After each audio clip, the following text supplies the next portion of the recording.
안녕하세요. 오늘도 사연살롱을 찾아주셔서 감사합니다.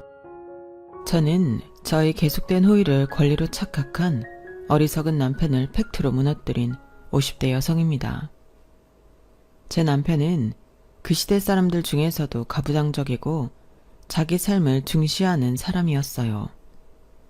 얼마나 가부장적인지 결혼식을 올리기 전날 저를 친정에 내려주면서 이제 다시는 못 올 테니까 마음껏 누리다 내일 봐 라고 말했어요. 저는 처음엔 농담을 하는 거라고 생각했어요. 그런데 정말 남편은 제가 친정에 가는 걸 좋아하지 않았어요. 그래서 정말 몇 년에 한 번씩 그것도 저 혼자 친정에 갈 수 있었어요. 남편은 시간이 있어도 친정에 같이 가주지 않았어요. 아무리 3시간 거리에 있지만 저는 내심 서운했네요.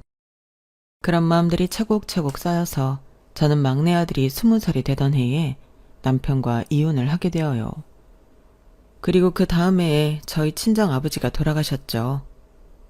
그런데 그토록 오기 싫어했던 처가댁에 남편이 버선발로 뛰어온 거예요. 저는 감동할 뻔했죠. 그런데 역시나 사람은 고쳐 쓰는 게 아니더라고요. 저희 친정 식구들이 슬픔에 허덕이고 있는데 거기서 남편이 유산 이야기를 하더라고요. 자기를 사위사위 지칭하면서 말이에요. 그래서 저는 남편을 팩트로 다진 마늘처럼 총총 다져놓았어요. 궁금하시죠? 지금 시작할게요. 저는 2 아이를 키우면서 제 결혼은 실패했다고 생각했어요. 여러 가지 이유로 말이죠.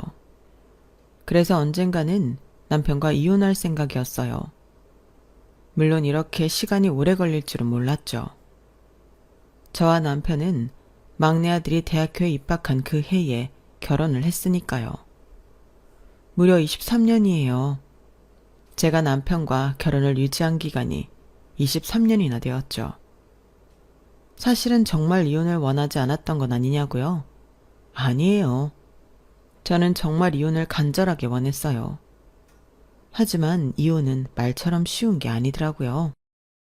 이혼을 하려고 지금이 그때라고 생각하고 이혼 합의서를 홀로 작성할 때마다 제 아이들이 눈에 밟혔어요. 남편이 나쁜 마음만 먹지 않는다면 양육권은 제가 가져가는 게 당연했지만 아이들을 아빠 없는 자식으로 키우고 싶지 않았어요. 더구나 학창시절에는 그런 게 크게 상처가 되잖아요. 부모의 동의서를 받아야 할 때도 그럴 것이고 졸업식이나 입학식 같이 부모가 동시에 참석해야 하는 자리에서도 알게 모르게 상처를 받을 거잖아요. 저는 우리 부부의 선택이 아이들에게 상처로 남지 않길 바랐어요. 저희 부부의 이혼으로 아이들의 세상이 무너지지 않기를 바랐어요. 그래서 이해를 할 수 있을 때까지 기다린 거예요. 엄마와 아빠가 어떤 부부 관계이며 엄마가 아빠와 왜 헤어지고 싶어 하는지, 그러면서도 절대 부모 자식 관계는 달라지지 않을 거라는 것을 이해할 수 있을 때까지 말이에요. 하지만 그게 아까도 말씀드렸지만 꽤 오래 걸렸어요. 중간중간 몇 번 은근슬쩍 아이들에게 이혼에 대해 물어본 적이 있긴 했어요. 하지만 그때마다 반응이 별로 좋지 않았어요. 그래서 포기하고 있다가 막내 아들까지 성인이 이후에 이번엔 직접적으로 이혼에 대해 꺼냈어요. 얘들아, 엄마랑 아빠가 헤어지게 되면 어떨 것 같아? 많이 슬프고 괴로울 것 같아? 제가 물으니 아이들이 둘이서 눈을 마주치고 웃었어요. 저는 당황해서 왜 웃냐고 물었죠. 아니, 이제 아빠도 완전히 집에 오질 않고 와도 저녁만 먹고 속옷이랑 옷만 챙겨서 다시 가잖아요. 그래서 누나랑 저랑 언제 엄마랑 아빠가 이혼할지 내기했거든요. 누나가 이겼네요. 아, 내 5만원. 아싸, 당장 입금해라. 뭐? 내기를 했다고? 아니, 너희들 분명히 엄마랑 아빠가 이혼하는 거 반대하는 거 아니었어? 저희요? 아, 어릴 땐 그랬죠. 그러고 보니 엄마는 몇 번 이혼에 대해 우리한테 물어봤었네요. 그때 거부 반응을 보인 건 엄마랑 아빠의 삶보다 우리 삶이 먼저여서 그랬어요. 그치, 누나? 그쵸. 아무래도 초중고 다닐 땐 그게 약점이고 좀 부끄러운 일이니까요. 그래도 지금은 그렇게 생각 안 해요. 엄마랑 아빠가 따로 지내는 게 좋다면 이혼이든 조론이든 할 수 있죠. 슬프고 괴롭진 않아? 슬프고 괴로울 때가 있겠죠. 언젠가는 그럴 수도 있겠지만 그렇다고 엄마나 아빠의 행복을 막을 순 없어요. 엄마, 저희 키우느라 몇 번이고 참고 계신 거죠? 정말 죄송해요. 그리고 감사하고요. 이제 엄마 인생 살아요. 저희도 이제 손 안 벌릴게요. 무슨 그런 얘기를 해. 그래도 아직 대학교 졸업은 안 했으니까 너무 부담 갖지 마. 그 부분은 아빠랑도 이야기할 테니까. 저는 그렇게 말하며 아이들을 꼭 안아주었어요. 그리고 아이들의 지지에 힘입어 남편에게 용기를 내 말했죠. 그런데 복병이 따로 있었어요. 당연히 이혼에 응할 줄 알았던 남편이 이혼을 못하겠다고 했죠. 이혼? 무슨 이혼이야. 나 같은 남편이 어딨다고. 집에 자주 안 들어가지. 그러니 손도 안 가지. 게다가 돈도 잘 벌어. 뭐가 불만인데? 오히려 남편을 설득시키는 일이 더욱 어려워서 저희 부부는 결국 이혼 소송까지 했어요. 그리고 저희 부부의 이혼 소송에 주변인들 모두가 놀랐죠. 주아씨, 정말 남편이랑 이혼하는 거 맞아? 아니, 저번에 주아씨는 안 오고 민준씨만 혼자 나왔잖아. 내가 민준씨한테 주아씨 어디 아프냐고 했더니 머리가 아픈 것 같다는 거야.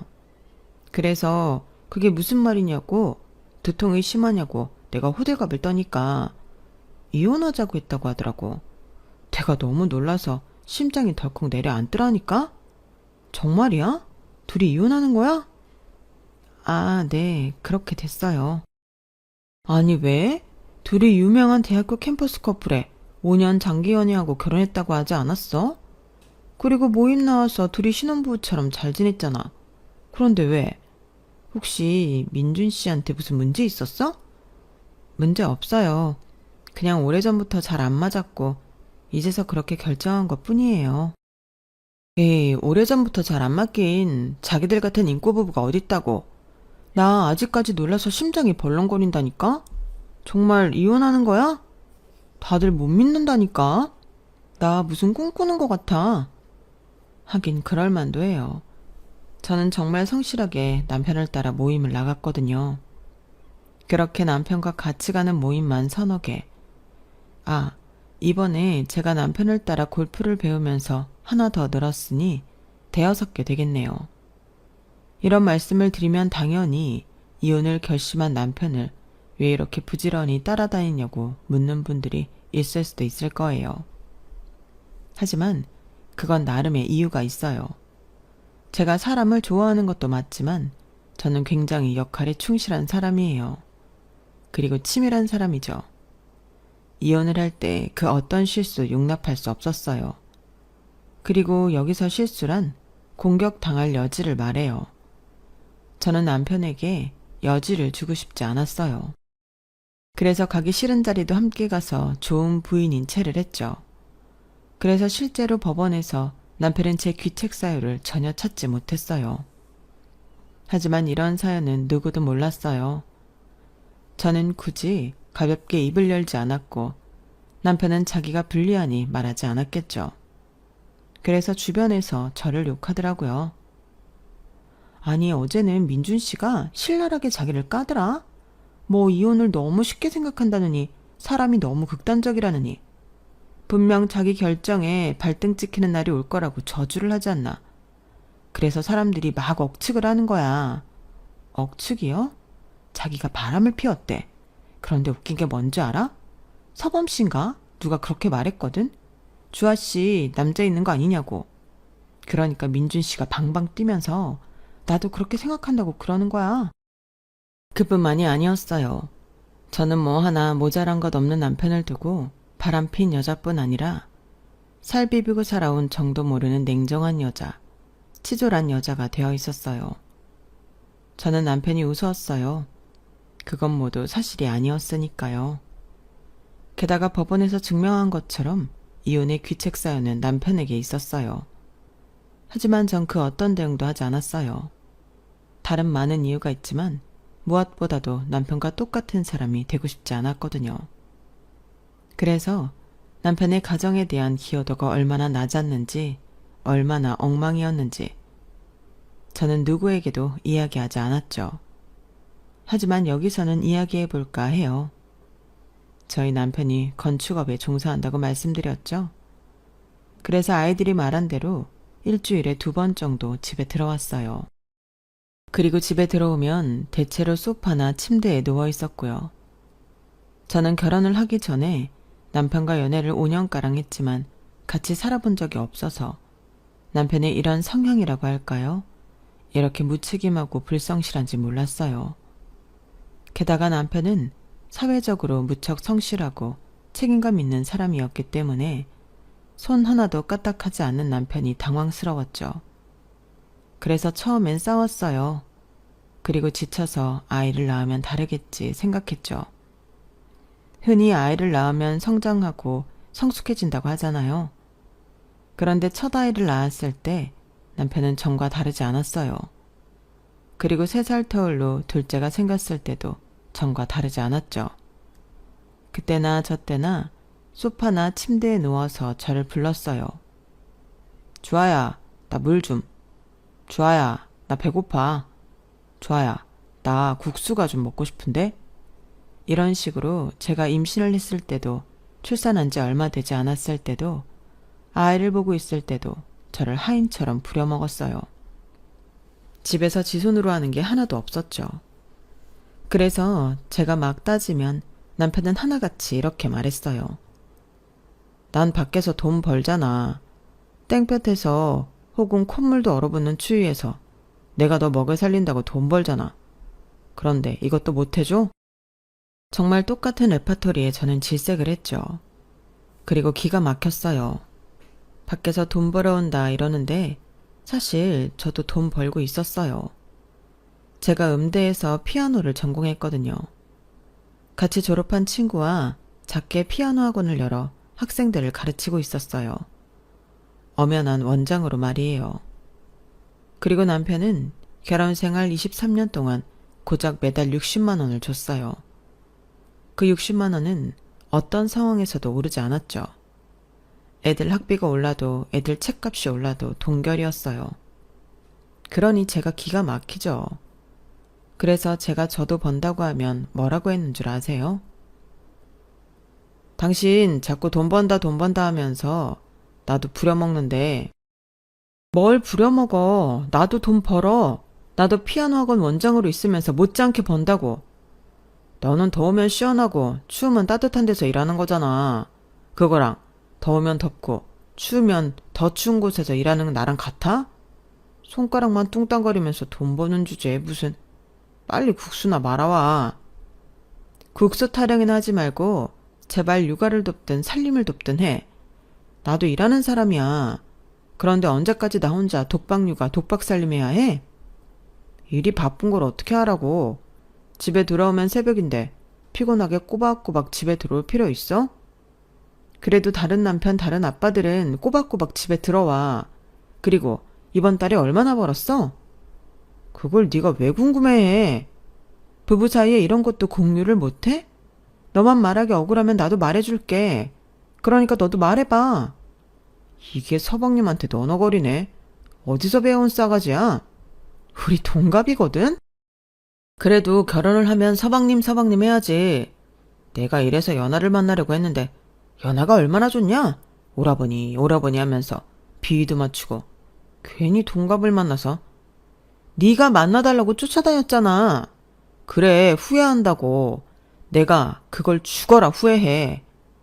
그래서 말 안 할 거야? 이번 달에 얼마나 들어왔는지?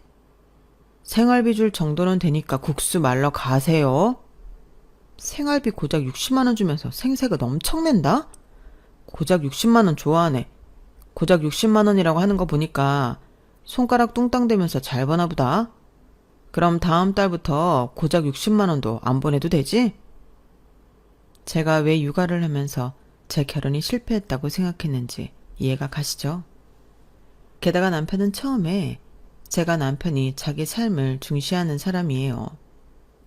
저희 남편이 가입한 동호회가 많은 만큼 취미도 무척 많죠. 지금까지 장기적으로 해온 취미가 일단 바이크가 있고요. 그리고 골프, 배드민턴, 캠핑, 야구 직관하는 것도 좋아하고요. 그런데 남편은 모임에 가는 걸 통안부하거나 혹은 말하지 않았어요. 그리고 모임에서 술을 한잔할 때는 꼭 외박을 했어요. 왜 외박을 하냐고 물어보면 대리비 아깝잖아 라고 천연덕스럽게 말했죠. 저는 남편이 가는 모임들에 여자가 있고 그 여자들도 술자리에 참석한다는 것을 모르지 않았어요. 저는 이미 남편과 이혼할 생각이었지만 외도나 불륜으로 이혼하고 싶은 생각은 없었어요. 그래서 들키지 않길 바랐는데 남편이 제가 모르는 여자랑 채팅을 하고 있더라고요. 누구랑 연락해? 아, 바이크 동호회 신입. 이번에 새로 들어왔는데 엄청 비싼 바이크 가지고 있더라. 그래서 나도 이번 기회에 그 여자가 당신이랑 왜 연락을 하는데 뭐 내가 베테랑이니까 물어보고 싶은 게 있나 보지. 그럼 줘봐. 한번 보게. 아이 참 왜 이러실까. 내가 여자한테 딴 마음 품은 적 있어? 당신이랑 같이 가는 동호회에서도 당신밖에 안 본다고 사람들이 난린대. 내가 모임 가서 당신 앞에서 여자랑 대화한 적 있냐고. 없지. 그런데 바이크 모임엔 내가 없잖아. 왜 이래. 어울리지도 않게 무슨 질투야. 웃기지도 않아. 나 이렇게 간섭하고 그러는 거 딱 싫어해. 알잖아. 안 하던 사람이 왜 이래. 남편은 끝내 휴대폰을 숨기고 잘 보여주지 않았어요.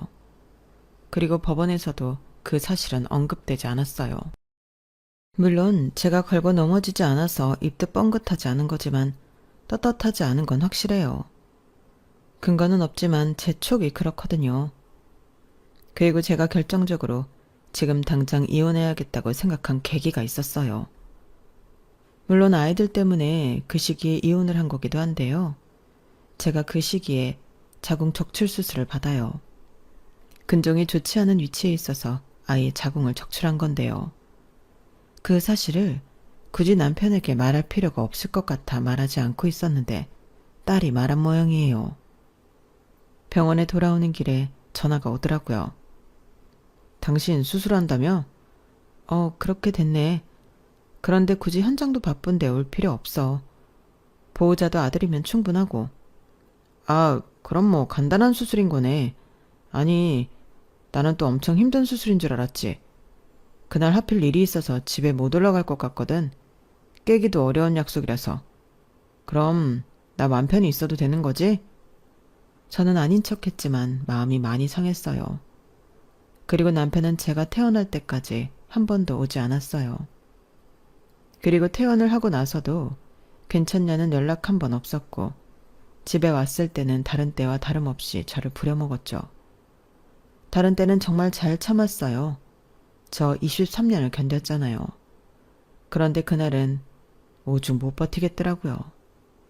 그래서 병원에서 쓴 이혼 합의서를 남편에게 건네며 이혼을 하자고 했어요. 그리고 말씀드린 것처럼 남편이 받아들이지 못해 이혼 소송까지 갔고요. 하지만 이혼을 했다고 해서 사람 인연이 가위로 자르듯 딱 하고 끊기지 않잖아요.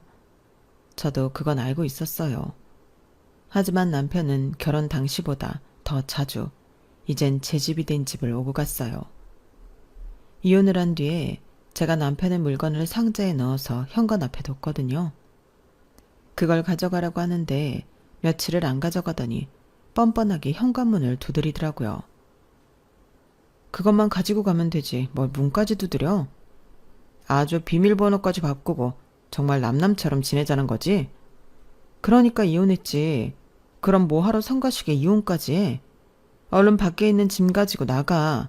앞으로 더는 오지 말고. 애들도 있는데 그래도 집에 놔야지. 아빠 없는 애들 만들게? 애들 다 컸어. 다 커서 대학도 갔고. 이젠 주말에만 집에 오니까 그때 와서 보든지 해. 밖에서. 집엔 들어오지 말고. 여긴 엄연한 내 재산이고 내 집이야. 이런 말 하려고 아득바득 집까지 가져갔어? 솔직히 이 집 구할 때 내 돈이 더 들어갔지. 네 돈 얼마나 들어갔냐? 판사도 참 웃겨. 그런 거 신경도 안 쓰고 별 쓸데없는 거 가지고 물어주고. 내가 지금도 그 생각하면 억울한데 애들 때문에 참는 거야. 그래, 그래도 판결이 그렇게 났으니까 이 집은 내 재산이고 당신이 앞으로 올 이유가 없어. 그러니까 나가.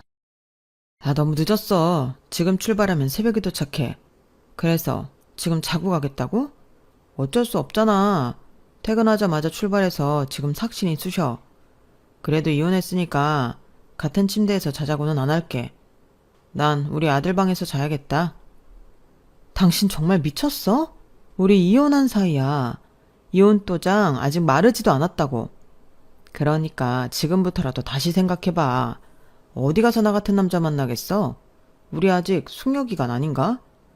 재판에서 이혼했는데 무슨 숙려기간이야. 그런 거 없으니까 나가라고.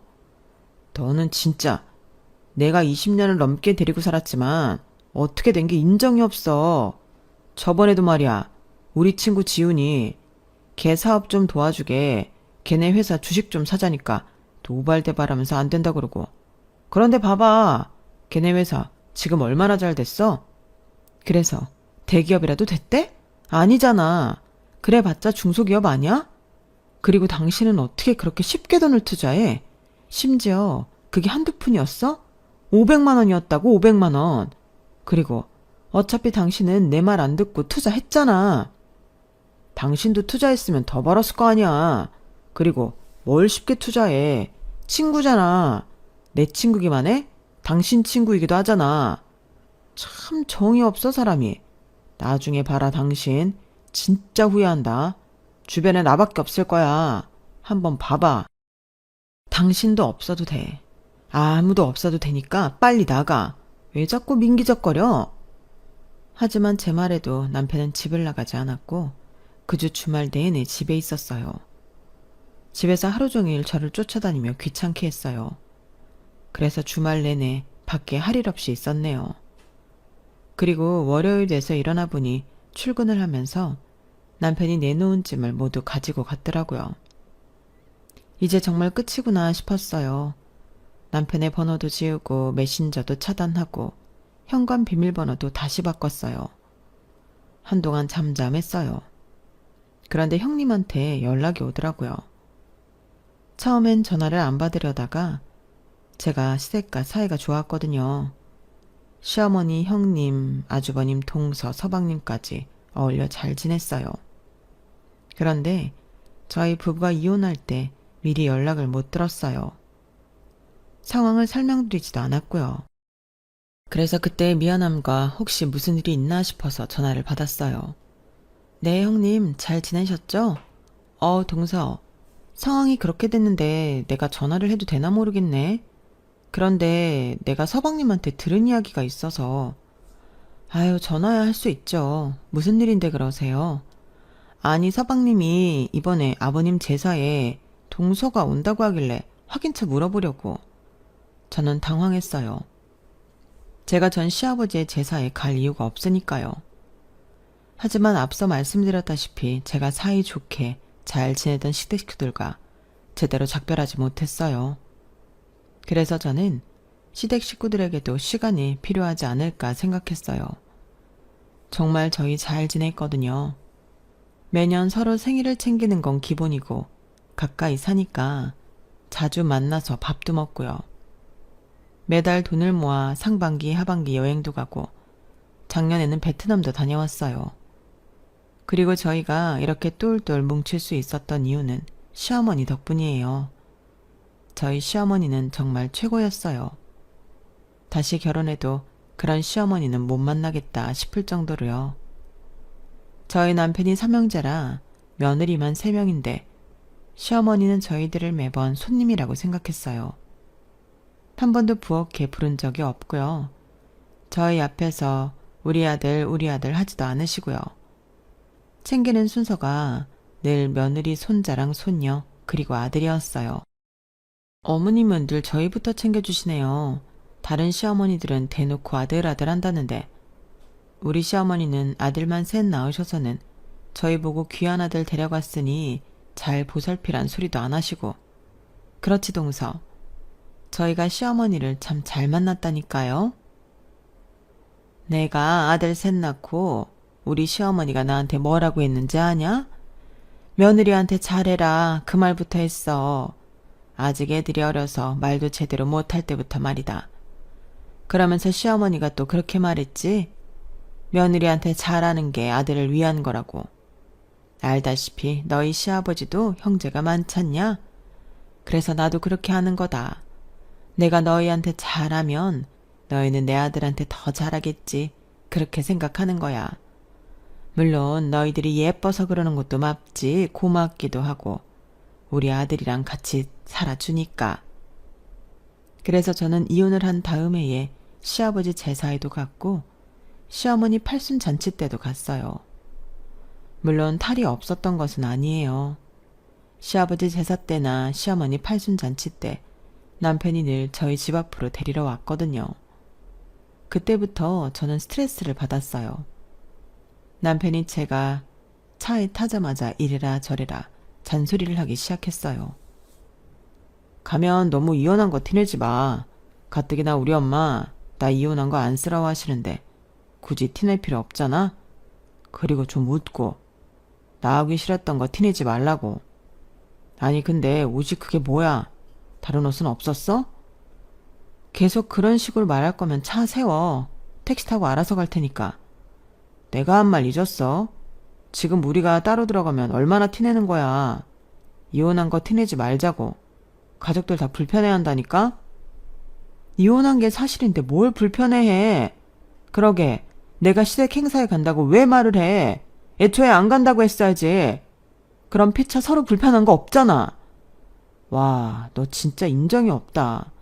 아무리 우리가 이혼했지만 당신이 우리 식구랑 좀 가깝게 지냈어?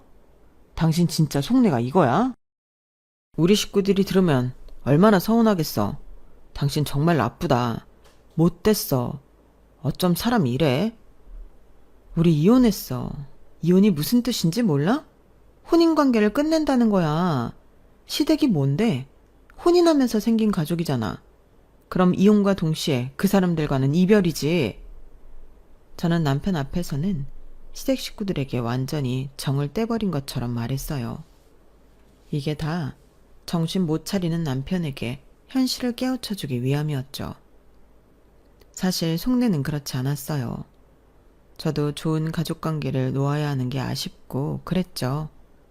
그래서 그 해에 대학교에 입학한 조카들에게 거하게 용돈을 주고 그랬어요. 그러니 형님도 동서도 그 사실을 알고 고맙다고 전화를 하더라고요. 동서, 너무 고마워. 우리까지 신경 안 써줘도 되는데. 잘 지내지? 그때 어머님 팔순 잔치 때 보고 못 봤네. 아니에요. 저는 잘 지내죠. 그런데 형님, 애들 아빠한테는 제가 이렇게 했다 저렇게 했다 말씀하지 말아주세요. 아우, 당연하지. 그런데 무슨 일 있어? 저희가 이혼했잖아요. 그런데 남편이 아직 못 받아들인 것 같아서요. 괜히 오해할까봐. 부탁드려요. 그래, 알겠어. 다들 사정이 있는 거니까. 우리도 이제 얼굴 보기 힘들겠다. 아쉬워서 어떡해? 그래도 잘 지내야 해. 밥 잘 먹고. 알겠지? 그리고 동서도 저를 위로해줬죠. 저는 마지막까지 저를 챙겨주는 형님과 동서에게 고마웠어요. 그렇게 몇 달이 흘렀어요.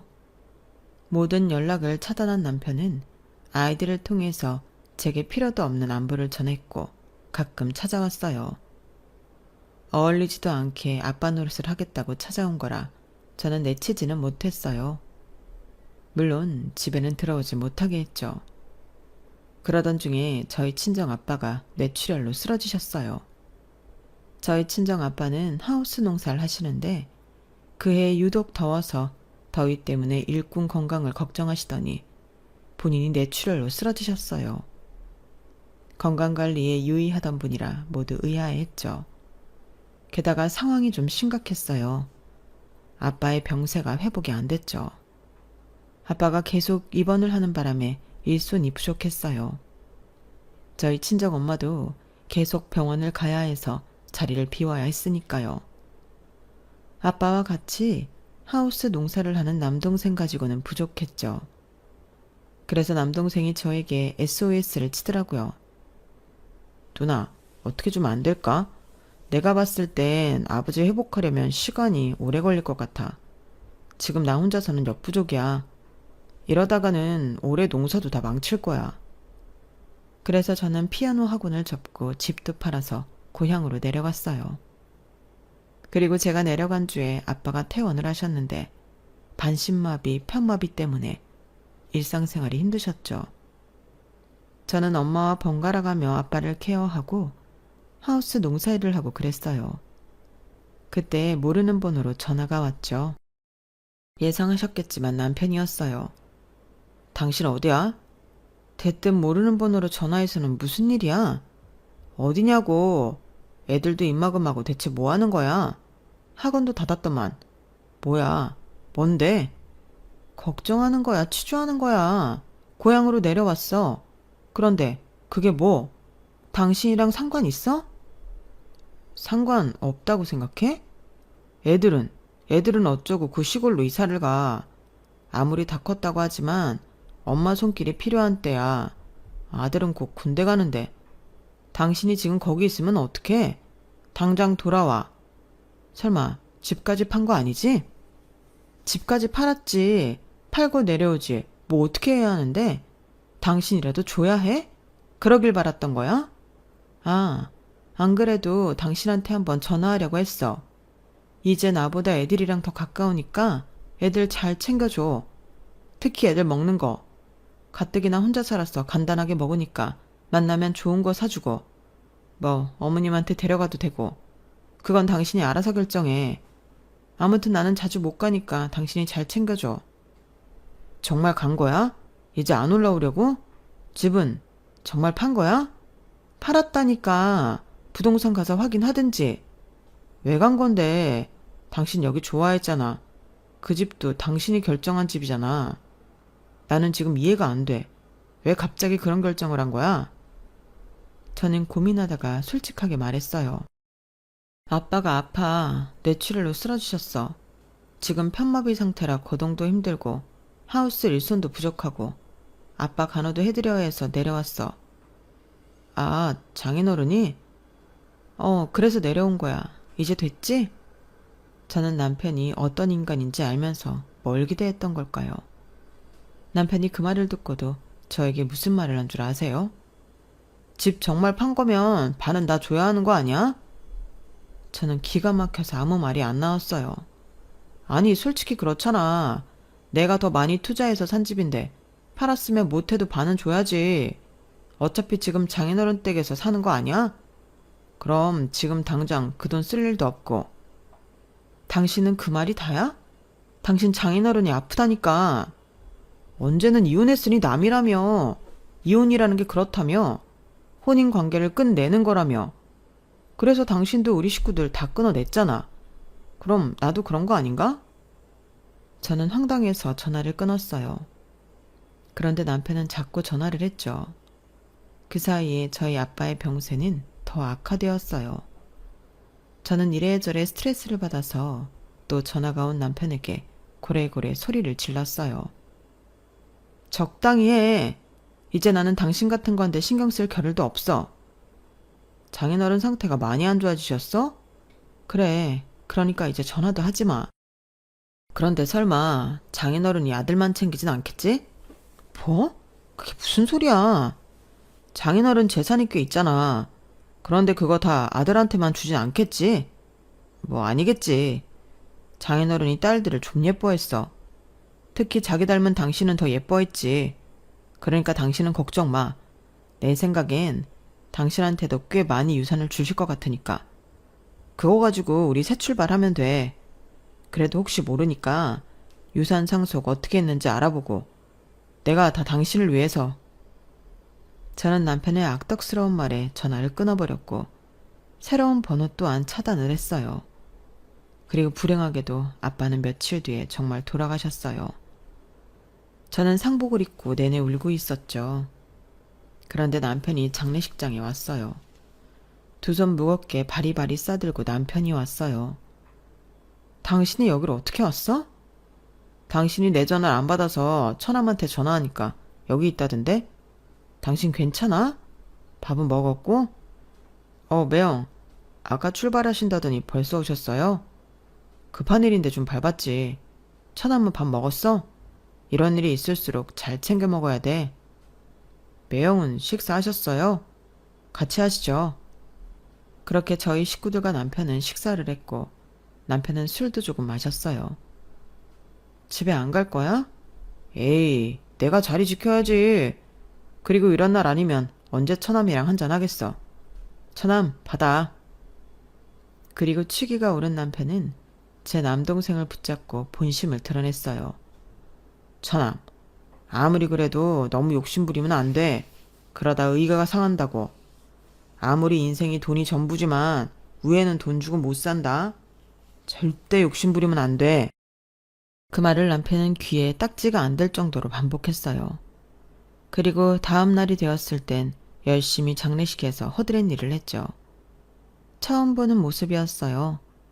그리고 마지막 날 새벽이 되었어요. 저희 식구들과 남편이 모여서 술을 한 잔씩 했어요. 그때 남편이 또 유산 이야기를 했죠. 요즘 시대가 어떤 시대인데 아들, 딸 구별 없이 나눠야죠. 아니, 아들, 딸 구별하는 게 아니라 우리 장녀가 얼마나 고생했어요. 장인어른 가시기 전에 못 볼 걸 보면서 얼마나 고생했어요. 그러니까 장녀한테 더 줘야죠. 장인어른도 지금 말을 못해서 그렇지 그러길 바라실 겁니다. 다들 이의 있어? 내 말에 다 동의하지? 너희 누나가, 너희 언니가 얼마나 장인어른한테 효도를 했냐? 너희는 그렇게 했어? 너희가 그렇게 했냐고. 당신 지금 취했어. 무슨 소리야. 난 제정신인데. 당신도 가만히 있지만 말고 말을 해봐. 이러다가 다 뺏긴다니까. 당신은 억울하지도 않아? 장인어른을 위해서 얘네들이 한 게 뭐가 있어? 당신이 다 했지. 안 그래? 남편은 제 편을 들어주는 것 같지만 속이 훤히 보였고 아직도 자기가 사위인 것처럼 이야기를 하더라고요. 아, 동의 못하겠으면 당신 처남 처제 나 이렇게 해서 n분의 1해. 뭐라고? 거기서 당신이 왜 나와? 사위도 자식인데 똑같이 받아야지. 저뿐만 아니라 저희 친정엄마 그리고 제 동생들까지 당황했어요. 저는 더는 안 되겠다 싶어서 남편의 머리를 때렸죠. 당황한 남편이 저를 빤히 쳐다보더라고요. 그래서 저는 팩트를 꺼냈어요. 뭔 소리야. 우리 작년에 이혼했잖아. 남편은 제게 맞은 머리를 만지며 당황했어요. 이 중요한 자리에서 그 얘기가 왜 나와? 나까지 포함해서 n분의 1 하면 당신한테 더 가는 건데 당신 바보야? 아무리 그래도 이건 아니지. 내가 당신 소쌤 모를 줄 알아? 그러니 남편이 결혼 반지를 낀 손가락을 제 얼굴에 들이밀었어요. 봐, 나는 아직도 이 반지를 끼고 있다고. 아니, 뺀 적도 없어. 그건 네 자유고 우린 법적으로 남남인 건 사실이야. 너는 애들 앞날이 걱정되지도 않아? 앞으로 아무리 부모 손길 필요 없는 성일이라고 해도 결혼도 해야 하는데 부모가 이렇게 찢어져 있으면 애들한테 마이너스야. 부모가 돼서 그러고 싶어? 그리고 지금 봐봐. 애들 본가도 없고 집이 없는데 애들이 어떻게 안정적이겠어? 네가 그런 것도 신경 쓰는 사람이었니? 그랬으면 진작에 좋은 아빠 노릇 했었어야지. 아빠 노릇도 안 한 인간이 그런 말 하니까 웃음도 안 나온다. 그리고 본가? 나는 있었니?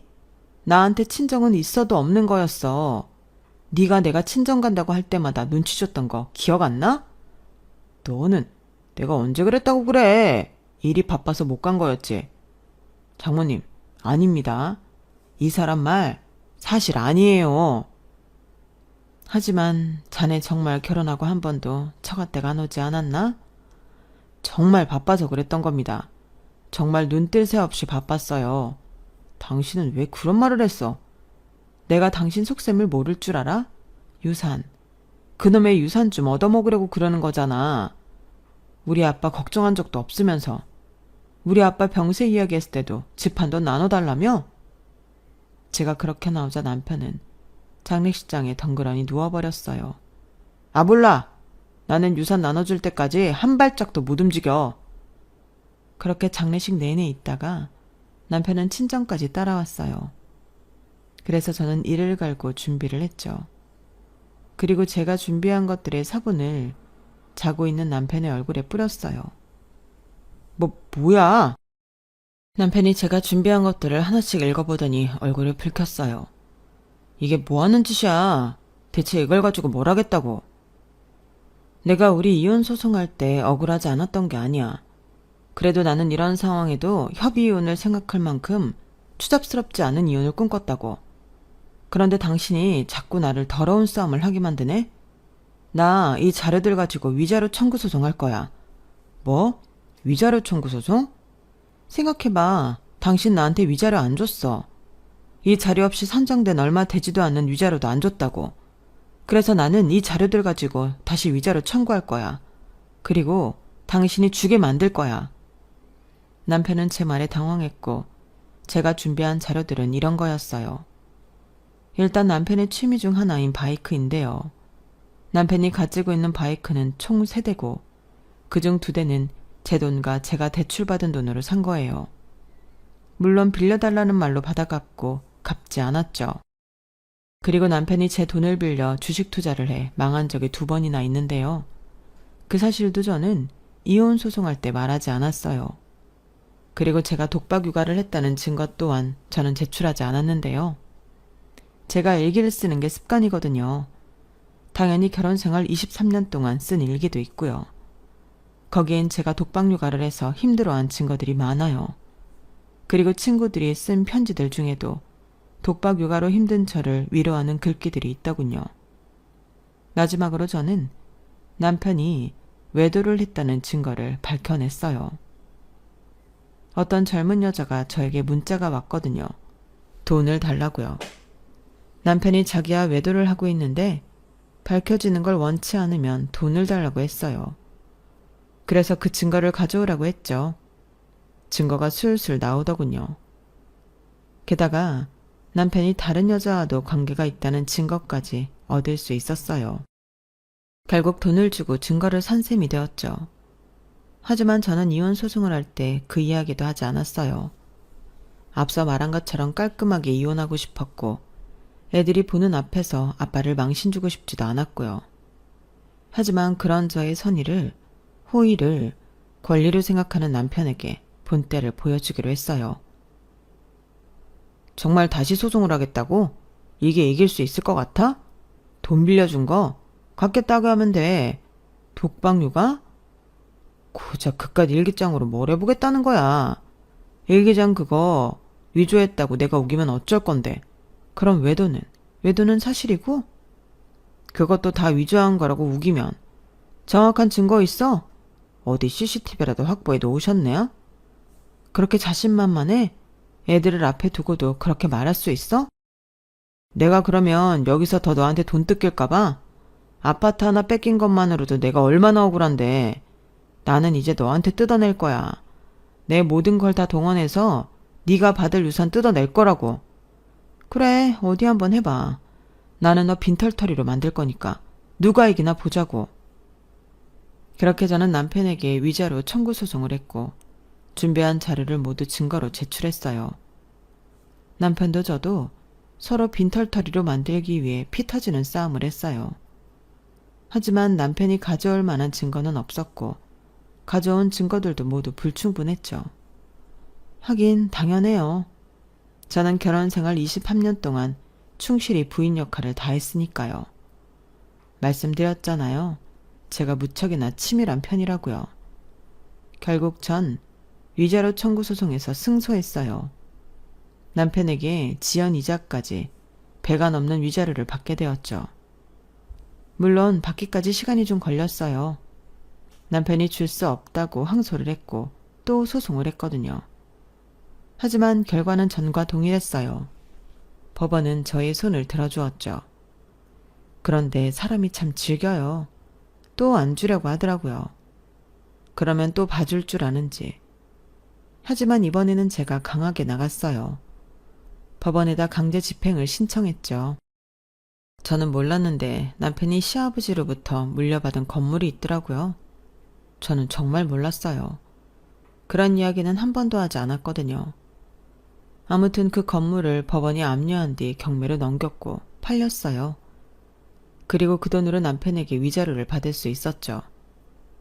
하지만 남편은 거기서 끝나지 않았어요. 일주일에 몇 번이고 친정을 찾아와 다시 돈을 물어내려며 동네가 떠나가라 소리를 질렀죠. 나는 억울해. 내가 왜 유책 배우자인데? 난 누구보다 성실하게 가정을 지켰어. 가정을 파탄시킨 건 당신이라고. 또 왔어? 그렇게 가자고 해도 한 번을 같이 안 오더니 이혼을 하니까 자주 오네? 이게 어느 나라 신보야? 내가 그 건물 하나 믿고 살았는데, 내가 그 건물로 노후에 남들보다 떵떵거리면서 살 생각이었는데 당신이 다 망가뜨렸어. 알아? 그러게 애초에 잘하지. 지나간 버스 붙잡아서 무슨 소용 있니? 나 그 돈 도박해서 다 날렸어. 이제 나한테 없어. 그러니까 다시는 찾아오지 마. 거짓말 마. 당신이 도박을 했을 리 없잖아. 유산은 얼마나 받았는데? 받을 만큼 받았어. 이제 가 시끄러우니까. 동네 사람들한테 나 이혼한 거 떠벌리는 것도 정도가 있지.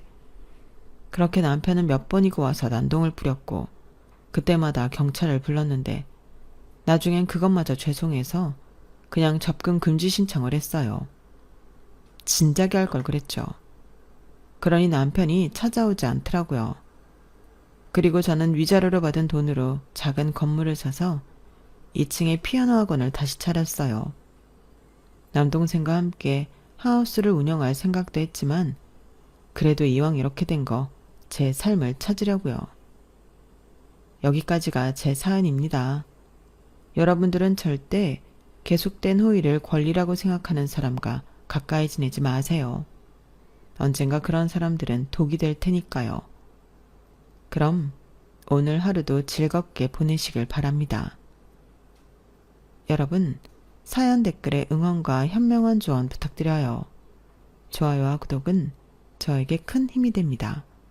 오늘도 좋은 일 가득하세요.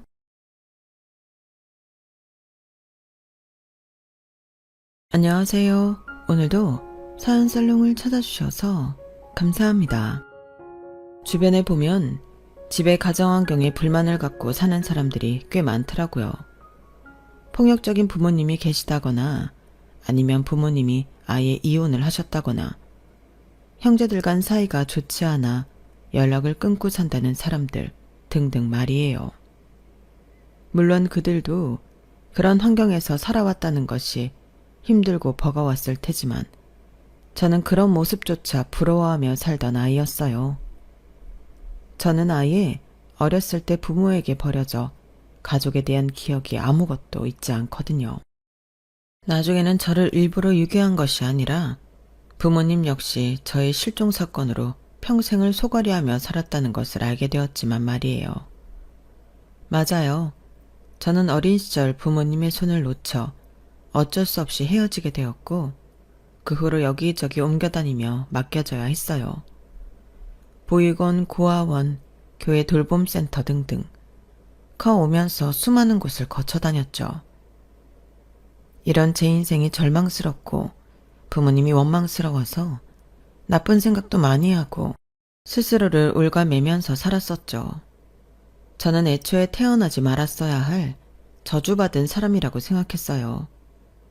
하지만 학교에서 저를 이해해 주시고 바로 잡아주시려 끝까지 노력했던 한 선생님 덕분에 밝고 건강한 사람으로 다시 태어나 살고 있답니다.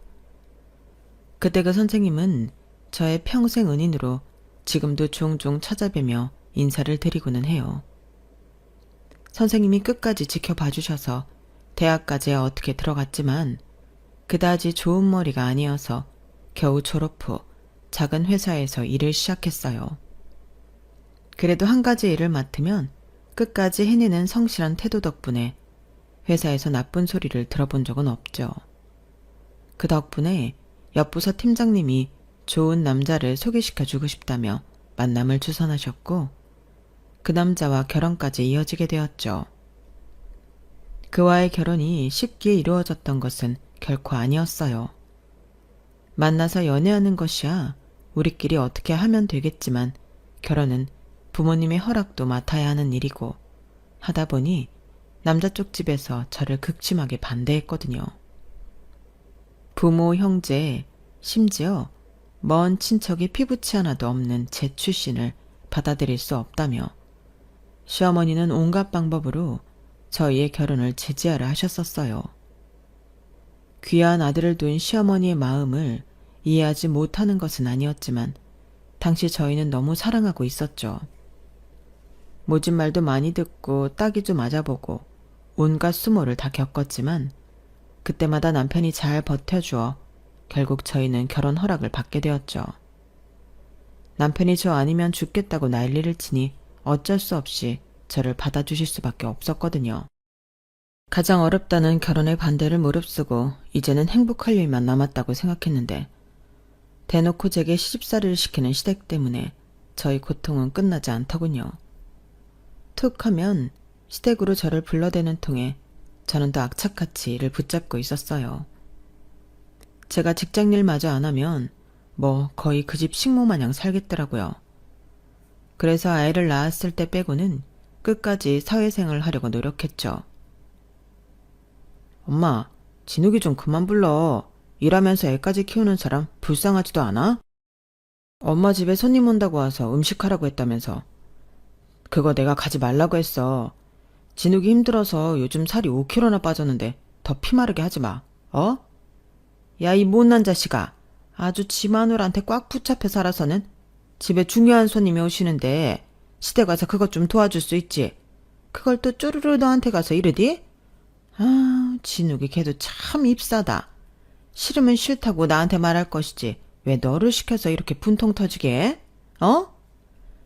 진욱이가 말한 게 아니라 내가 어쩌다 알게 된 거야. 그 별것도 아닌 직장 다니면서 몇 푼이나 번다고? 유세야 유세는. 그냥 집에서 애 잘 키우고 네 내조나 똑바로 하라고 해.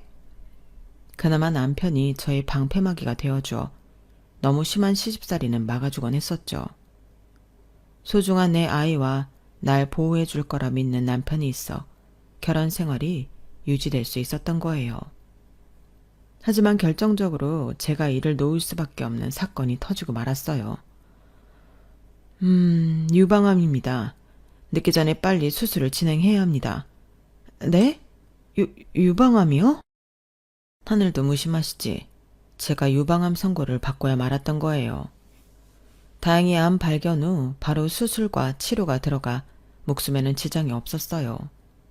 하지만 문제는 일이었죠. 어느 정도 회복되었다고 생각하고 출근을 했다가 낭패를 보곤 했었거든요. 진욱씨, 내가 진욱씨 아프고 또 그 큰 수술도 견디고 나와서 다시 시작하는 건 정말 존경스럽고 칭찬하는데 요즘 따라 실수가 너무 많아서 나도 곤란하네. 내가 막아주는데도 한계가 있어. 그렇게 힘들면 그냥 쉬는 게 좋지 않을까? 암 수술 후 제 체력과 집중력은 급속도로 저하되어 정상적인 생활이 어려웠어요. 나름 잘 해보겠다고 노력했지만 툭하면 터지는 실수에 저를 좋아하던 팀원들도 난색을 표하곤 했죠. 게다가 아픈 몸으로 퇴근하고 와 아이까지 케어를 잘 못하는 제 자신을 보며 눈물을 머금고 저는 일을 그만두어야 했어요. 더 이상 다른 사람들에게 피해를 주는 사람으로 전락하고 싶진 않았어요. 저희 퇴사 소식을 들은 시모는 놀리듯이 말하더군요. 그 이름도 없는 조그마한 회사 아구로바구로 다니더니 왜 계속 잘 다녀서 건물이라도 하나 산 다음에 그만두지 그러니? 세상에, 그런 아무나 막 들어가는 회사에서도 잘리면 넌 도대체 어디에 쓸모가 있다는 뜻인 거니? 잘린 게 아니라 체력 때문에 너무 힘들어서 제가 그만둔 거예요. 아유, 그만뒀든 잘렸든 이제 할 말이야 많겠지. 너 직장 다닌다고 다혜리한테 소홀한 거 진짜 마음에 안 들었다. 나 잘 키우지. 월급도 쥐꼬리만큼 주는 회사 뭘 다니겠다고? 어려서부터 보고 배운 게 있어야 말이지. 시모의 모진 말이 이어졌지만 저는 대꾸할 기운도 없어 그냥 또 외면하고 말았어요. 사실 당시 남편은 요식업 쪽 사업을 하고 있었는데 장사가 꽤 잘 되는 편이었죠. 남편의 벌이만으로도 집안 경제는 제법 돌아가는 편이었으니까요. 그럼에도 불구하고 저는 제 일을 끝까지 하고 싶었고 그게 좌절된 순간 저는 큰 절망감을 느꼈어요. 하늘도 무심하시지. 부모 형제 없는 내가 불쌍하지도 않나? 나이도 젊은데 유방암이 뭐야. 살아있어도 사는 것 같지 않고 내가 끝까지 할 수 있는 일이 하나도 없어. 원망스러운 제 팔자 앞에서 아무것도 할 수 있는 것이 없었지만 그때마다 제 보석 같은 딸을 보며 마음을 다잡고는 했어요. 일을 그만두자 시모는 당연하다는 듯이 온갖 잡스러운 일들을 제게 맡기기 시작하더군요. 겨울 오기 전에 두꺼운 이불 다 한 번씩 빨래방 가져가서 세탁하고 해야 하는데 네가 차 좀 갖고 와서 해야겠다. 김장할 것 준비물 내가 지금 문자로 보냈지? 그거 하나도 빠짐없이 사와야 된다. 명하게 한 양 내가 주문해놨으니까 네가 가서 직접 가지고 가라. 꼬박꼬박 잘 챙겨서 먹이고. 이번에 집에 옛날 책들 다 버리고 책장 정리할까 하는데 이번 주말에 올 수 있지? 올 때 책들 묶을 수 있는 끈이랑 목장갑도 꼭 챙겨오고. 허리가 삐끗했는데 와서 나 데리고 병원 좀 가자. 도무지 걸을 수가 없네. 나 여행 왔는데 깜빡 잊고 창문을 안 닫고 왔네. 내일부터 비 많이 온다는데 집 가서 창문 좀 꼭꼭 닫고 가고 나가는 길에 음식물 쓰레기 좀 가져가서 버려. 알았지? 이런 것들 외에도 시모는 모든 일을 제게 쉽게 명령하고 시키고는 했어요. 심지어 남편에게는 일도 안 하고 놀고 있는 남동생이 하나 있었는데 그 시동생이 뒤치다꺼리까지 제가 해야 할 때도 있었어요. 이번에 모임에서 내가 2주나 넘게 여행을 가기로 했는데 명교 밥 좀 챙겨줘. 네? 도련님 밥을요? 네가 집에 와서 차려주고 가든지 아니면 2주 동안 명교를 너희 집에서 먹고 재우고 하든지. 도련님도 30대 중반인 어른인데 혼자 잘 챙겨 드실 수 있지 않을까요? 나는 걔 아무리 집에서 놀고 있어도 부엌 출입시킨 적 한 번도 없다. 괜히 이거 해라 저거 해라 하면 더 스트레스 받을 거고 밥이라도 잘 챙겨 먹어야 뭐든 하려는 의지도 생기니까. 걔가 마음이 어려서 말만 잘못해도 상처 크게 받는 애야. 괜히 네가 이상한 말 하지 말고 조용히 밥이나 잘 차려줘. 참, 명교 걔는 약간 싱겁게 먹으니까 알아두고. 도련님은 남편과 달리 사회생활을 한 적이 없어요. 처음에는 재택근무를 하는 건가 아니면 집에서 예술활동을 하는 건가 싶었지만 그냥 백수로 놀고 있는 것이더군요. 남편도 그런 자기 동생을 많이 답답해했지만 도련님은 시모의 치마폭에 푹 쌓여 좀처럼 일을 하려고 하지 않더군요. 답답한 마음의 남편은 시모와 도련님이 다 있는 자리에서 이렇게 말한 적도 있어요. 야, 여명교. 너 진짜 계속 이렇게 집에서 놀고 먹으면서 허구한 날 게임만 처하고 있을 거야? 네 주변에 친구 없어? 다른 애들 좀 봐. 다 취직하고 열심히 일해서 결혼 준비도 하고 그러는데 넌 지금 도대체 뭐 하는 거냐? 진짜 하고 싶은 일이 없으면 형 가게 와서 일이라도 돕던지, 어? 형 가게 가면 음식 냄새 너무 많이 나서 어지럽단 말이야. 그래, 명교 얘가 후각이 예민해서 냄새만 좀 이상해도 머리 아파하고 그러잖니. 그래서 엄마는 계속 이렇게 얘 집에만 둘 거예요? 지가 진짜 필요하다 느끼면 뭐든 하겠지. 지금은 그냥 내버려둬. 명교 얘도 다 속이 있는 애야. 속은 무슨 일확천금 노리고 맨날 로또나 사는 거 내가 다 아는데. 한심하다 한심해. 남편이 돈을 벌어 시댁적으로 일정 용돈을 드리고 있는 건 알고 있는데 아마 시동생 몫까지 조금 더 챙겨보내는 것 같더군요. 아무튼 시동생 본인의 일할 의지도 없지만 시모 역시 자기 아들을 사회에 내보낼 생각도 없어 보였어요. 형수님, 입을 팬티가 없는데 세탁기 어떻게 돌려요? 형수님, 집에 갑자기 TV가 안 나오는데 어떻게 해요? 형수님, 저녁에는 짜장면이랑 탕수육 먹고 싶은데 집으로 시켜주면 안 돼요? 시모 말처럼 매일같이 시댁에 가서 시동생의 끼니를 차려주진 않았지만 어쨌든 시모가 부재한 2주 동안 시동생도 참 많이 저를 부려먹더군요.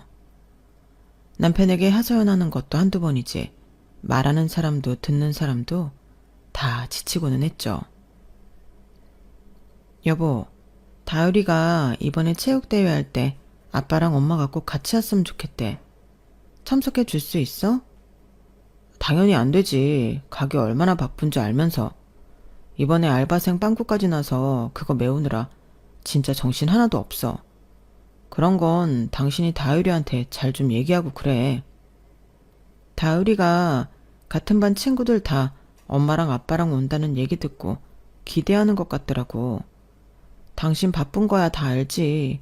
그런데 애가 의기소침해 할까봐. 아무튼 안 돼. 당신도 될 것 같은 얘기만 좀 골라서 해. 이런 얘기로 시간 낭비하지 말고. 시댁이 잡돌이에 철저히 저를 먼저 지켜주던 남편은 언제부터인가 태도가 변하더군요. 가게 일이 바쁘다는 핑계로 저뿐만 아니라 딸의 일까지 관심을 두지 않기 시작했어요. 제가 말만 좀 걸려고 해도 시간 없다고 무시해버리기 일쑤였고 사소한 일에도 화부터 내더군요. 남편이 바빠진 일로 전과 다른 불통의 사람이 되었지만 경제적인 부분은 확실히 부족하지 않게 채워져서 그나마 버티고 있었어요. 하지만 그것도 잠시 남편이 하는 일에도 큰 위기가 봉착하고 말았어요. 뭐? 박 사장이 유통한 식품이 걸렸다고? 이 자식이 중국산을 다 국산이라고 속이고 아주 안 좋은 싸구려 물질도 섞어서 납품했었더라고. 거기서 납품받는 우리랑 다른 새 집까지 이번에 싹 다 조사 나와서 가져갔어. 이 새끼를 내가 몇 년을 믿고 맡겼는데 어떻게 이렇게 내 뒤통수를 칠 수 있어? 남편과 거래하는 업체 사람의 거짓말로 저희까지 피해를 보게 되었죠. 이 바닥 소문 한번 잘못 나면 그냥 폐업의 길로 접어드는 건데 진짜 환장하겠다. 남편의 말처럼 관련 소문이 나고 전처럼 손님이 주는데 단 하루도 걸리지 않더군요. 게다가 남편 가게 가까이에 같은 부류의 가게들이 우후죽순으로 생기면서 결국 남편은 파리만 날리게 되었어요. 보증금도 다 깠는데 이렇게 빈털터리로 나갈 순 없어. 남편은 한순간에 무너졌고 메일을 술로만 보냈어요. 더욱 포악스럽고 난폭하게 변한 남편은 이제 더 이상 제가 알던 전의 그 모습이 아니었죠. 저나 딸이나 매일같이 눈물로 밤을 지새우는 일이 빈번했어요. 그러던 어느 날 전화 한 통을 받게 되었죠. 임진욱 씨인가요? 여기 실종가족찾기 본부입니다. 예전에 저희에게 맡기신 DNA 일치자가 나타나셔서요. 오셔서 직접 확인해 주셨으면 합니다. 정말 생각도 못한 일이었죠. 기술이 발전하고 혹시나 하는 마음에 제 DNA를 관련 기관에 남겨놓았고 저와 일치하는 사람을 발견했다는 전화를 받고 가슴이 터질 것 같았어요. 왜 지금에서야 나타난 거지? 예전에 날 버린 게 너무 미안해서? 내가 가족을 만나게 된다면 난 무슨 말부터 해야 하지? 기분이 좋은데 또 슬프기도 하고 이게 도대체 무슨 감정이지? 얼마 후 저는 제 DNA와 일치한다는 장본인을 만났어요. 세월이 오래 지났지만 묘하게 저와 비슷한 느낌을 풍기는 한 늙은 여인이 저를 기다리고 있더군요. 진호가, 우리 진옥이 드디어 만나는구나. 늙은 여인은 저를 와락 껴안고 눈물부터 터뜨렸어요. 진호가, 엄마가 미안해. 이제야 널 찾은 엄마를 용서해줘. 정말 너무 미안해. 어쩜 좋지? 이렇게 오랜 세월 우리 딸을 못 보고 살다니. 제 엄마라고 하는 늙은 여인에게 저는 놀랄만한 이야기를 많이 들었어요. 네 이름은 임진욱이야. 진욱이 아니고 진짜 옥처럼 귀한 딸이라고 내가 직접 지은 이름이야. 전 지금까지 제 이름이 진욱인 줄 알았어요. 내 귀한 딸 진욱아. 저를 왜 버리신 건가요? 버리다니. 내가 널 왜 버려? 그럼 널 잃어버린 거야. 주말에 널 데리고 아빠랑 놀러 나갔다가 손을 놓치고 말았는데 아무리 찾아도 찾을 수가 없더라. 경찰서에 신고해도 네 털끝 하나 못 찾더라고. 네 아빠는 너를 찾으려고 전국 팔도 안 뒤진 곳이 없단다. 결국 널 찾지 못했다는 죄책감과 스트레스가 너무 컸는지 갑자기 그냥 세상을 떠나버렸어. 세상에나, 아빠가요? 그래, 우린 널 버린 것이 아니야. 널 잃어버린 거야. 우린 40년이나 고통과 괴로움 속에 살고 있었어. 나는 그래도 내가 죽기 전에 너를 꼭 만날 수 있다는 희망을 놓지 않고 열심히 살았어. 언젠가 만날 내 딸을 위해 하루하루 소중하게 더 미친 듯이 열심히 살았단다. 드디어 소원이 이루어지는 날이 오는구나. 엄마는 제 손을 놓지 못하고 계속 눈물만 흘리셨어요. 이제야 부모님이 저를 버린 것이 아니라 잃어버렸고, 그것도 그동안 저를 찾고 있었다는 사실을 알고 나니 저 역시 너무 괴로워 견딜 수가 없더군요. 난 버려진 것이 아니었어. 그동안 세상에 퓨비치 하나 없이 버려진 인생이라고 얼마나 힘들어하면서 살았는데 내가 더 미안해요, 엄마. 지금까지 엄마랑 아빠를 오해하며 살아왔어요. 괜찮아. 다 우리 잘못이야. 어디서 어떻게 큰 거니? 그래도 이렇게 살아있어줘서 고마워. 진호가, 내 딸. 꿈을 꾸는 것 같았어요. 내 혈육인 엄마를 죽기 전에 만나다니. 시간이 지났지만 살아계신 엄마의 손을 잡아볼 수 있다니. 엄마와 저는 밀린 40년간의 이야기 보따리를 풀어놓느라 시간 가는 줄도 몰랐죠. 어제도 만나고 오늘도 만나고 내일도 만나고 매일매일 만났어요. 만나서도 계속 손을 놓지 않고 얼굴을 쓰다듬으며 이야기를 했어요. 우리 딸이 이렇게 다 커서 결혼도 하고 애도 낳았구나. 너무 기특하고 장하다. 유방암 수술한 건 괜찮고? 처음보다는 많이 좋아졌어요. 체력이 너무 바닥을 쳐서 운동도 다시 시작하고 할 수 있는 건 다 했어요. 지금 그래도 많이 회복한 편이에요. 그래, 큰 수술 한번 하면 몸이 회복되는데 꽤 시간이 걸리더라. 그래도 이렇게 잘 살아있어줘서 고마워. 엄마는 남편을 만나고도 손을 꼭 잡고 이야기했어요. 우리 진옥이랑 잘 살아줘서 고마워요. 예쁜 손녀도 낳고. 세상에 혼자가 되어버린 우리 진옥이 옆에 나타나 나 대신 있어줘서 정말 너무 고마워요. 아닙니다. 이제라도 이렇게 장모님을 뵐 수 있어서 다행입니다. 남편은 갑자기 나타난 장모의 존재에 낯설어 했지만 또 어느 정도 적응을 금방 하는 것 같았어요. 문제는 시모였죠. 너 친엄마 찾았다며? 네, 과학기술이 진짜 발전했나 봐요. 제 DNA로 찾았대요. 그래서 널 왜 버렸대? 버린 게 아니라 잃어버리셨대요. 엄마랑 아빠도 한평생 절 찾아다니시며 사셨대요. 그동안의 오해가 다 풀렸어요. 오해는 무슨? 자식 잃어버린 부모는 입이 10개라도 할 말이 없지. 그게 무슨 자랑이라고 떠벌리고 다니겠냐? 자랑은 아니지만 그래도 이제 찾았으니 얼마나 다행이에요. 전 세상에 제가 혼자밖에 없는 줄 알았는데 지금 너무 기쁘고 행복해요. 네 친엄마가 거짓말하는 거 아니야?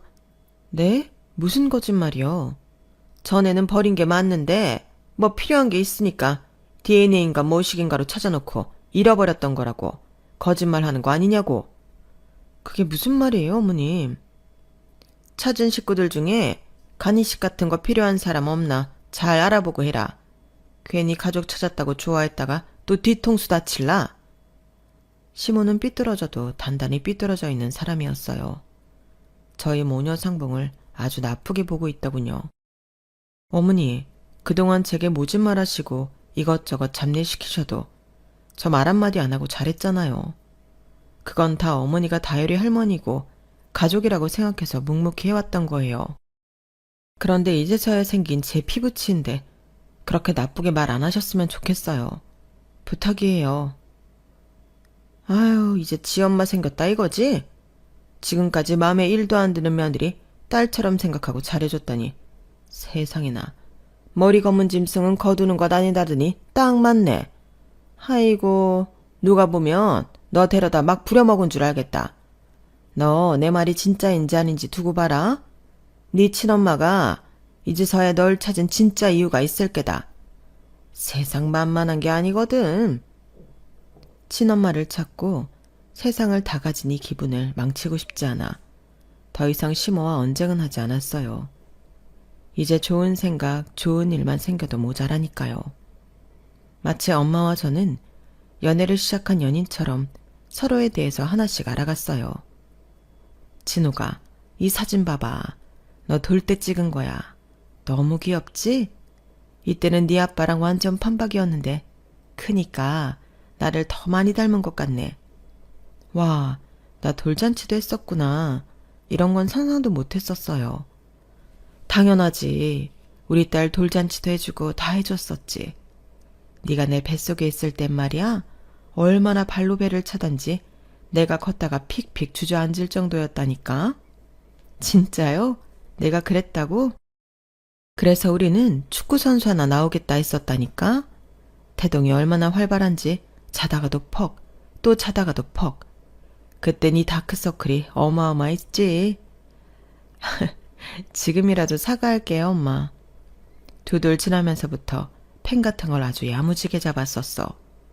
다른 애들은 그냥 마구잡이로 낙서를 하는데 너는 사람 얼굴도 그리고 눈, 코, 머리카락도 다 그리더라. 재주가 아주 많은 딸이라고 네 아빠가 정말 좋아했었는데. 아빠 사진 좀 더 보여주세요. 자, 여기. 나는 원래 네 아빠의 친구랑 교제하고 있었는데 거기랑 헤어지고 아빠랑 어쩌다 결혼한 거야. 어머, 정말요? 친구의 친구를 사랑한 케이스? 나중에 그 헤어진 전 남자친구가 찾아와서 네 아빠랑 주먹 다짐도 할 뻔하고 아주 그랬어. 참, 다 추억이다. 같이 있었으면 이런 얘기 저런 얘기 더 많이 듣고 나눴을 텐데. 아니야, 진호가. 지금부터라도 우리 많이 이야기하고 많이 보고 많이 웃고 살자. 알았지? 네, 엄마. 엄마가 사실 너한테 해줄 진짜 중요한 이야기가 있어. 잘 들어야 돼. 뭔데요, 엄마? 엄마한테 지금 아파트가 몇 채 있어. 아파트요? 몇 채나 있길래? 12채가 있는데 2채는 이미 임자가 나타나서 처분할 거야. 그러니까 총 10채인 거지. 아파트가 10채나요? 세상에, 그거 다 엄마 거예요? 네 아빠 죽고 사망보험금이 나왔는데 그 돈을 어쩌지 싶어서 보고만 있는데 네 생각이 났어. 내 생각이요? 아빠가 널 찾다가 돌아가셨는데 내가 어떻게든 끝까지 널 찾아서 좋은 것들을 다 물려줘야겠다 싶은 생각이 들더라고. 생이별한 것도 억울한데 만나서 가난뱅이 엄마이면 네가 얼마나 싫겠니? 에이, 싫다니. 엄마면 엄마인 거지. 가난한 거랑 뭐가 상관 있어요. 아니야. 그래서 나는 악착같이 재산을 불려서 널 만나 다 주고 가야겠다 하고 이를 악물었단다.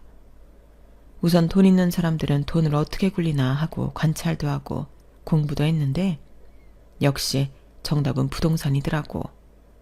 그 당시만 해도 아빠 사망보험금으로 집 한 채 정도는 마련할 수 있었어. 그 첫 집 산 걸 계기로 계속 돈을 굴렸어. 처음에는 조그마한 원룸에서, 그 다음에는 방 2개짜리, 그 다음은 방 3개에 화장실 딸린 빌라. 그렇게 계속 공부하고 투자하다 보니 나중에는 지동에 있는 아파트까지 내 거가 되어 있더구나. 지동이요? 거기가 집값 제일 비싼데 아니에요? 맞아. 거기에 2채, K동에는 5채, C동에는 3채 이렇게 말이야. 세상에나 말도 안 돼. 다 그렇게 집값이 비싼 동네에 집이 있다는 말이에요? 엄마 진짜 공부 많이 했어. 너 하나만 생각하고 정말 악착같이 살았어. 엄마, 그래도 얼마나 감사하니? 우리 딸 드디어 이렇게 만나게 해줬는데 이제 진짜 아무 소원 없다. 이 모든 거 다 우리 딸 거야. 네? 아니에요. 엄마가 평생을 힘들게 일궈온 건데 왜 다 저를 주세요? 엄마 남은 여생 편하게 사시는 게 저는 더 좋아요. 다 네 거야. 하나도 빠짐없이 다 넣어줄 거야. 네가 한 집마다 돌아가면서 살던지 팔아서 현금화하던지 엄마는 이제 상관없다. 우리 딸한테 줄 수 있는 거 다 주고 갈 거야. 엄마는 집값이 가장 비싸다는 동네에만 열채를 보유하고 있었고 당신이 사시는 집을 제외하고 제게 모두 물려주시겠다는 말을 하셨어요. 심지어 증여세에 관련된 건 역시 어떻게 해결을 해야 할지 세무사와 다 이야기도 맞춰놓았고요. 난 엄마 찾은 것만 해도 지금 너무 행복한데 집이라뇨 과분해요. 40년 동안 너한테 못해준 거 이렇게라도 네가 받아줘야 엄마가 마음 편해. 우리 이제 정말 행복하게만 살자, 진호가. 저희 모녀는 부둥켜 안고 한참을 울었어요. 엄마랑 아빠가 저를 얼마나 애타게 찾아다녔고 얼마나 사랑했는지 알 것 같았어요. 저를 버렸다고 오해하고 부모님을 원망해왔던 제 자신이 너무 싫더군요. 엄마에게 집 열채를 받게 되어 있다는 사실을 안 시댁은 정말 놀랍게도 180도 다른 사람들이 되어 있더군요.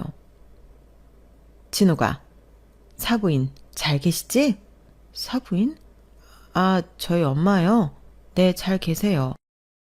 사부인이 나한테 시간을 조금 내어주실 수 있을까? 그래도 사돈지간인데 직접 찾아뵙고 식사 대접이라도 하는 게 맞다 싶어서. 우리 집에 이렇게 예쁘고 착한 진욱이를 낳고 보내주셨는데 감사 인사를 전해야겠어. 정작 엄마 당신은 40년 동안 널 못 보고 사셨으니까 이게 얼마나 가슴 찢어지는 일이니? 나는 요즘 너랑 사돈 생각하면 밤에 잠이 안 와. 어떻게 그렇게 모녀를 생이별하게 만들었는지 참 세상도 모질구나 싶다니까. 그렇게 원망스럽다가도 또 이렇게 다시 만나서 좋은 선물도 주시고 복도 가져다 주시고.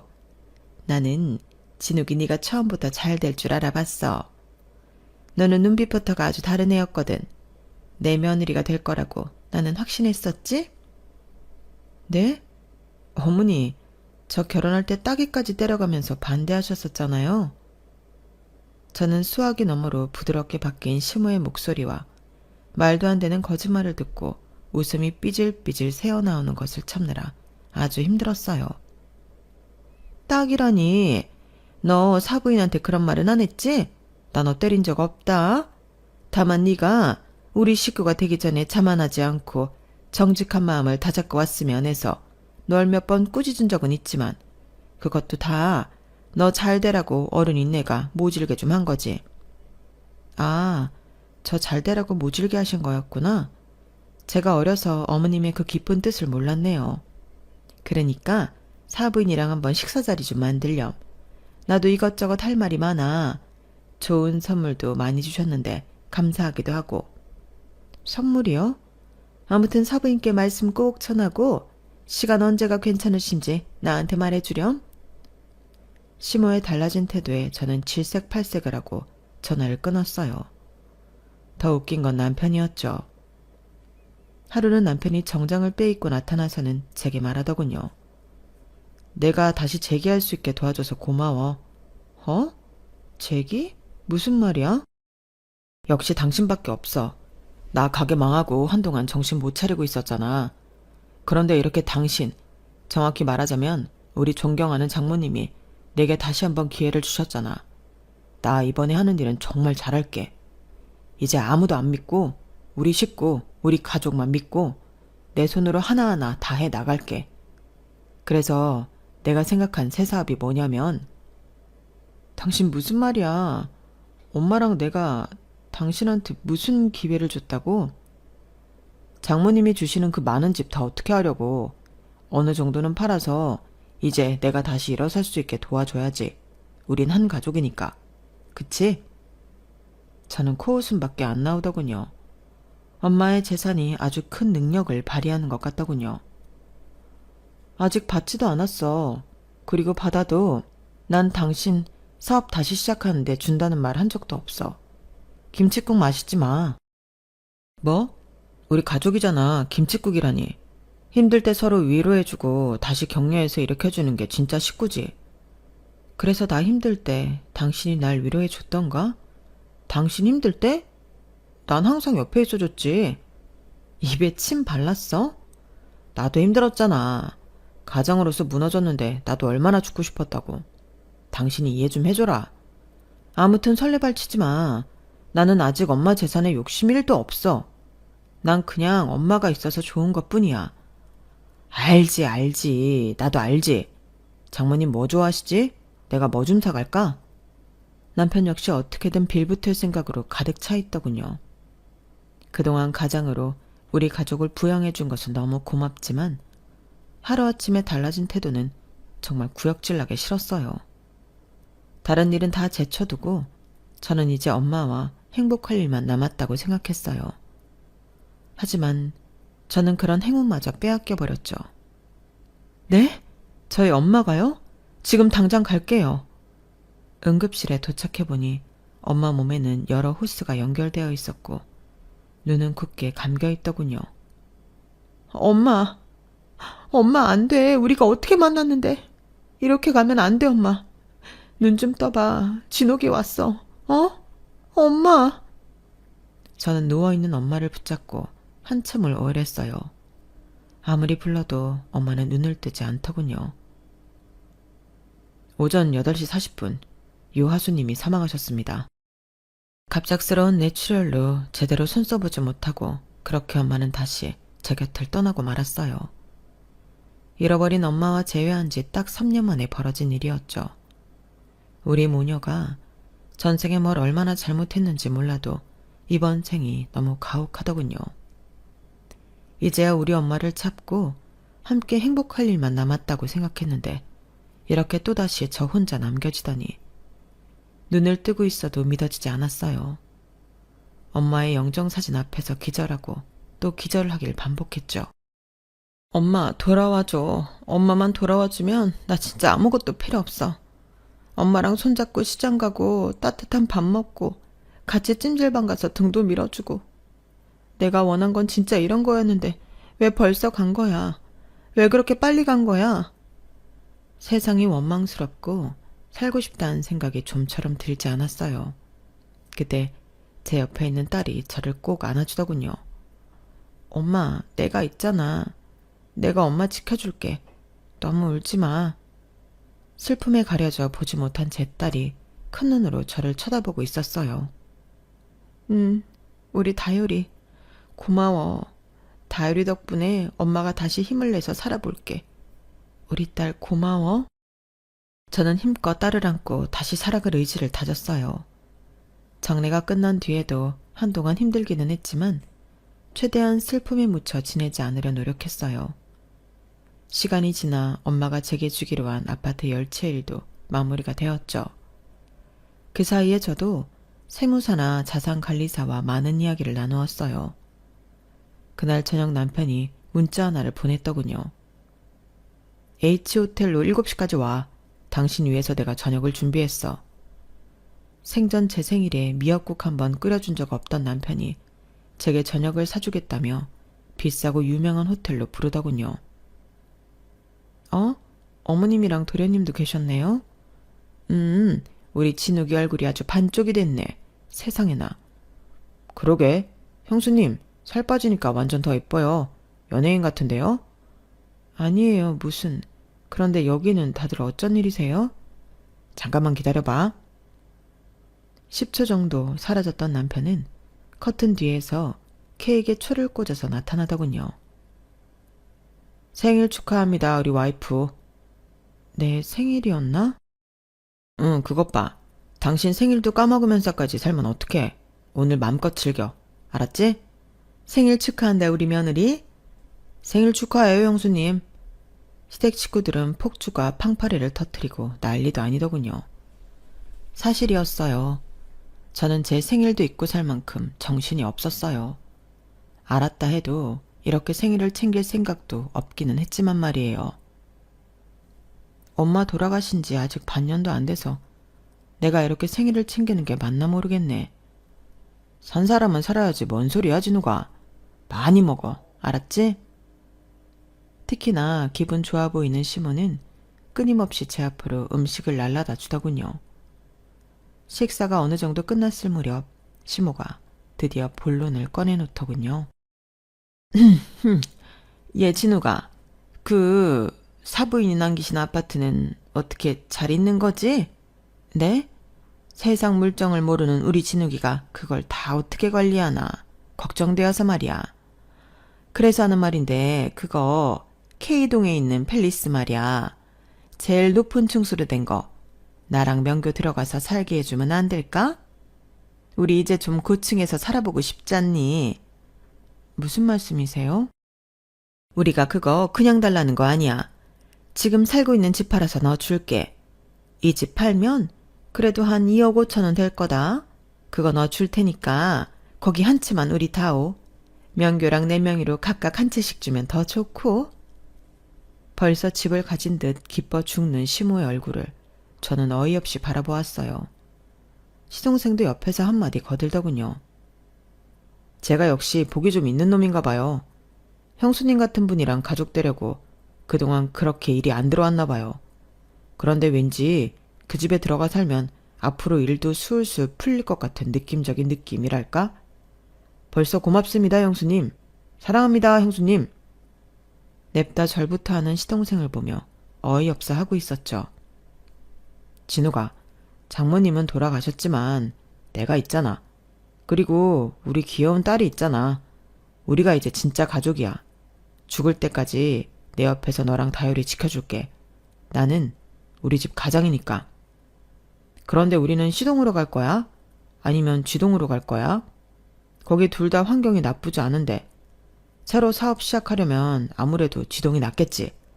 거기가 그래도 아주 약간 더 고급 동네잖아. 내가 가서 무슨 사업할지 구상도 다 해놨어. 자, 들어봐. 남편은 제 앞에 PPT까지 준비해서 일장 연설을 늘어놓더군요. 저는 너무 황당하고 기가 막혀서 내용은 하나도 들어오지 않고 그 세 사람이 하는 짓만 넋놓고 보고 있었어요. 그러니까 우리 셋이 살 집 하나, 엄마 하나, 명교 하나 이렇게 하고 나머지 7채는 팔까? 아니면 2채 정도 더 남겨놓을까?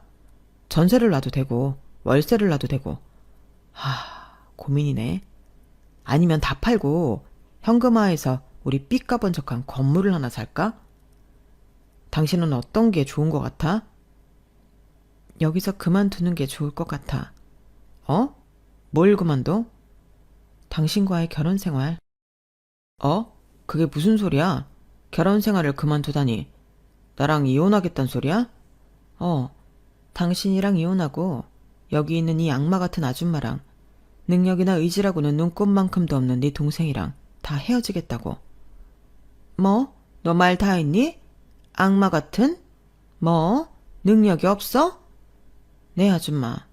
이제 다 확실히 알겠네요. 당신들 진짜 쓰레기야. 야, 너 말 조심해.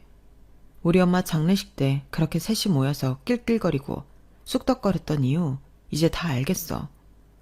나 아직 우리 엄마 돌아가신 거 적응도 안 됐어. 그런데 이렇게 호텔까지 빌려서 내 생일을 위장해 파티까지 해? 다 너 위해서 그런 거지. 언제까지 그렇게 살 거야? 내 슬픔은 내가 알아서 삭히게 둬. 이런 재산 축낼 계획으로 속이나 뒤집지 말고. 재산을 축내다니. 다 같이 잘 먹고 잘 살아보자는 거잖아. 처음부터 내가 이 집 식구였던 적이 있었나? 난 그냥 식모고 깍두기 같은 사람 아니었나?